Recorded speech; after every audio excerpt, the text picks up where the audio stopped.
네, 안녕하십니까. 비밀 무기 채널입니다.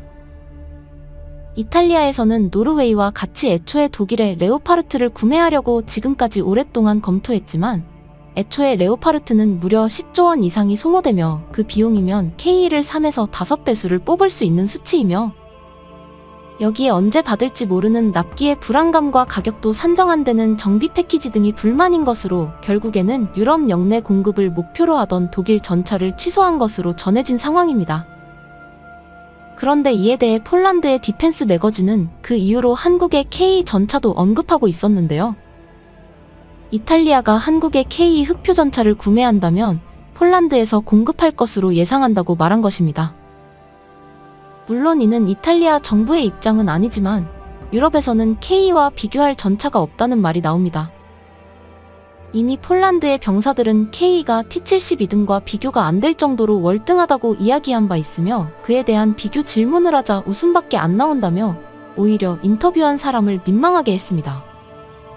중위님 T-72 부대에서 근무하셨었는데요. T-72와 K 전차에는 무슨 차이가 있나요? 모든 면에서 차이가 큽니다. 이런 질문 받으면 웃음이 나옵니다. 한국뿐만 아니라 폴란드 역시 한국무기 공장을 폴란드에 세워 유럽 전역에 공급하고자 하기 때문에 주변 유럽국에 계속해서 한국 방산을 권유하고 있고 이탈리아도 K가 들어갈 가능성을 논하고 있는 겁니다. 이탈리아에는 쉽지 않을 수 있겠으나 지칠 주요 국가가 독일 전차를 취소하면서 유럽은 충격에 휩싸였으며 이는 미국 블룸버그가 예상한 대로 유럽에서는 K가 지배할 것으로 본다는 말이 적중하고 있는 것입니다. 이탈리아도 다른 전차를 검토하겠지만 추후 폴란드에서 생산과 한국의 정비 패키지가 들어간다면 이제 유럽 주요 국가들도 K를 수입할 가능성이 농후하다는 게 다름 아닌 미 군사 채널의 분석인 것이죠. 게다가 이탈리아에서는 최근 한국에서 첨단 부품인 레이더 수입 계약을 체결하며 프랑스를 애타게 했습니다. 이탈리아의 방산업체 레오나르도는 하나시스템의 AESA 레이더 계약을 체결한 모습이 나왔습니다. 하나시스템에 따르면 전투기용 AESA 레이더는 유럽 첫 수출로 이탈리아와 계약을 체결했으며 레오나르도는 항공기뿐 아니라 레이더, 항전 장비 등 다양한 항공 플랫폼과 솔루션을 개발하는 글로벌 방산업체로서 하나시스템과 이와 관련한 방산 협력에 본격 들어갈 것으로 확인되었습니다. 하나는 2026년부터 경공격기용 AESA 레이더 완성품을 생산할 계획이라고 밝혔는데요.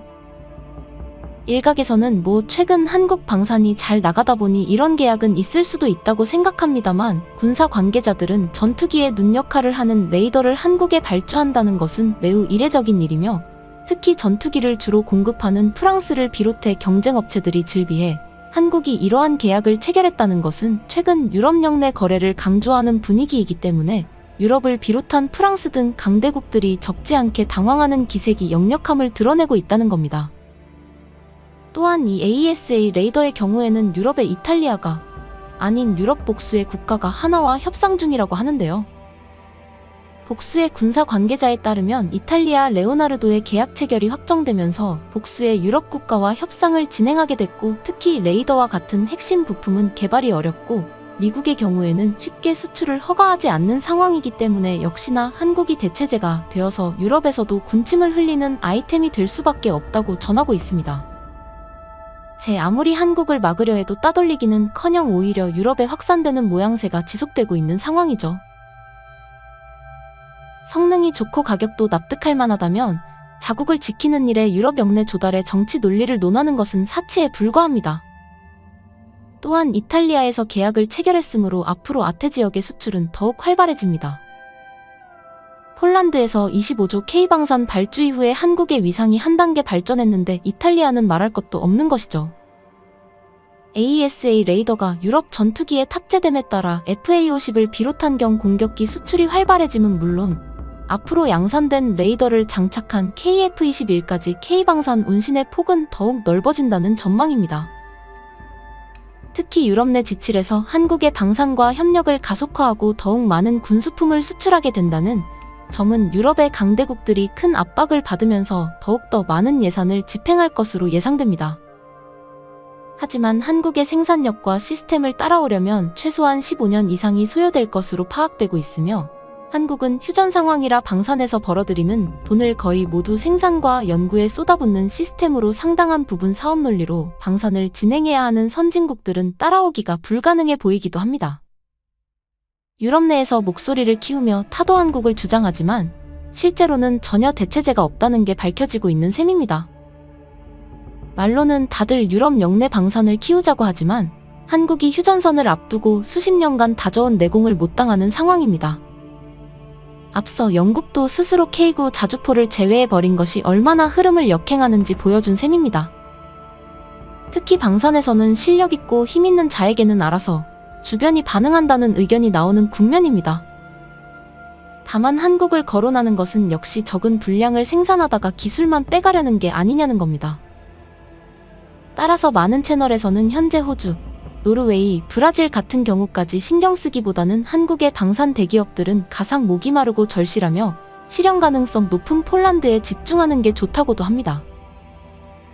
폴란드가 1000대 이상 물량을 뽑아내면 유럽은 자연히 서로 사가려고 달려드는 국면이 나오는 것이며 그 누구도 그만한 물량을 생산하지 못하기 때문에 미국 예상대로 KE가 점령해 나간다는 겁니다. 미국은 앞서 전문 군사외교 매체에서 미국의 에밀과 한국 KE가 유럽 전차를 지배한다고 내다봤으며 그 과정 가운데 유럽의 방산업체는 대부분이 퇴출될 것으로 예상하기도 했습니다. 이와 같이 유럽에서는 타도 한국 등 다양한 주장이 나오지만 결국 한국에 밀리는 모습이 나오고 있습니다. 아무리 유럽끼리 너그럽더라도 실력 없이 말로만 영내 거래를 하자는 것은 불가능하다는 뜻입니다. 현재 유럽에서는 한국을 어떻게 해서든 쳐내려는 각종 시도가 일어나고 있는 상황입니다. 지난달 특히 프랑스의 마크롱 대통령을 위시로 타도 K방산의 분위기가 확산되고 있는 상황이었습니다. 마크롱 대통령은 매우 이례적으로 한국의 무기를 살 필요가 있느냐 유럽 것을 구매해야 한다고 주장했습니다. 지칠 중 한 국가의 수장이 극동지역의 한국을 언급한 것은 매우 이례적인 일이라고 할 수 있습니다. 하지만 일부 군사 채널에서는 이제야 그것이 단순히 표면으로 드러났을 뿐이라면서 러시아전 이후에 한국의 방산이 유럽으로 수출이 급격하게 늘어나며 그러한 경계는 매우 심했다고 전하고 있습니다. 결국 유럽 내 정치적인 움직임은 암암리에 흐르고 지금은 대놓고 불편한 기색을 보이는 것입니다. 심지어 최근 폴란드의 야당을 비롯한 군사 언론에서도 한국 무기를 배제하자는 움직임이 일기도 했는데요. 실제 최근 폴란드의 군사 유력 매체인 디펜스24 등에 따르면 폴란드는 FA-50이 부적합하며 한국의 경공격기 대신에 유로파이터 혹은 F-16 등 다른 기체로 대체해야 한다고 밝힌 상황입니다.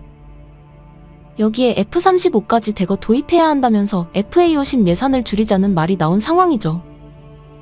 한국 입장에서는 다소 당황스러운 것이 이는 지금까지의 맥락과 180도 다른 것입니다. 실제 폴란드는 한국이 FA-50을 정비하기 위한 공장도 마련해주는 등 FA-50 수출 허브로 여겨졌으며 폴란드의 공군 파일럿도 FA-50 성능에 대해서 극찬하는 모습을 보이기도 했습니다. 또한 한국의 방산이 급격하게 성장하는 주된 배경 중 하나는 바로 폴란드의 군수물자 수입이었는데요. 이는 폴란드와 한국 모두에게 이득이 되는 군사 딜이기 때문에 양측 모두 크게 만족했습니다. 하지만 현지 유력 군사지를 비롯해서 폴란드 여론이 잔여 물량을 제고하자는 분위기가 나왔기 때문에 그렇게 진행되면 KAI의 FA-50 잔여 매출 약 3조 원가량이 무산될 수 있다는 전망도 나오고 있습니다.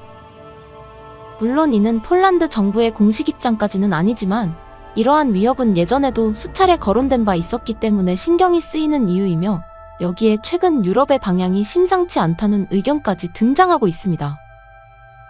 실제 영국이 8년간이나 한국의 관을 보다가 K9를 거부하고 독일 자주포를 선택하는 모습이었고 노르웨이의 KE는 독일 레오파르트를 성능면에서 압도했음에도 제외되는 황당함을 겪었습니다. 따라서 폴란드 내부에서도 이러한 유럽 중심의 방산에 대해 영향을 받았을 거란 말도 나오는 것이죠. 또한 일각에서는 다음과 같은 의견도 나오는데 폴란드에서도 다른 국가 같은 움직임이 우려된다는 겁니다. 인도네시아와 호주를 비롯한 많은 국가들이 정작 한국 방산과 계약을 해놓고 계약을 무시하거나 혹은 물량을 줄여버리는 방식으로 움직이면서 관계자들 속이 타들어 가게 했다는 겁니다. 또한 폴란드에서는 최근 한국에 이제 역으로 자국 무기를 구매할까라는 의견도 제기했습니다. 하지만 폴란드에서 나온 이러한 주장은 폴란드 정부를 반대하고 있는 야당에서 나온 뉴스들로 추정되고 있고, 또한 폴란드 일부 군사 채널에서는 꾸준히 한국의 방산을 반대해오며 경계해온 것이 사실입니다. 그들도 일반 유럽 국가들처럼 미국산 무기 혹은 유럽에서 받는 것이 최고라는 주장을 반복한 것입니다. 그런데 이러한 폴란드에서 역시나 한국의 자주포와 천무가 긴급 배송되면서 이번 달 또 놀라움을 더했는데요. 우선 폴란드 국방부는 금주 폴란드에서 K9 자주포와 천무가 도착했다는 것을 알렸습니다. 폴란드의 부정적인 여론을 인식한 듯 보란듯이 한국의 빠른 배송에 대해서 극찬한 것입니다. 한국은 자체적으로 먼저 생산된 K9를 폴란드로 보내는 대체 방식으로 이를 빠르게 공급했고, 또한 다연장 로켓인 천무 12문이 전해지면서 폴란드의 안보를 더욱 든든하게 지켜준 것입니다. 현재 유럽에서 다연장 로켓의 인기가 상종가를 치고 있기 때문에 이는 더욱더 주변국을 부럽게 했죠. 한국은 말로만 그런 게 아니라 가격도 합리적이며 시간을 칼같이 지킨다는 믿음을 또 심어준 것입니다. 그런데 이런 상황이 나오면서 공교롭게도 이탈리아에선 독일과의 레오파르트 전차 사업 취소 발표를 해버렸는데요. 마크롱 대통령이 강조하던 유럽의 화음과는 거리가 매우 먼 상황이 등장해버린 것입니다. 시청해주셔서 감사합니다. 영상이 도움이 되셨다면 구독과 좋아요 부탁드리며 다음에 더 유익한 영상으로 찾아뵙도록 하겠습니다.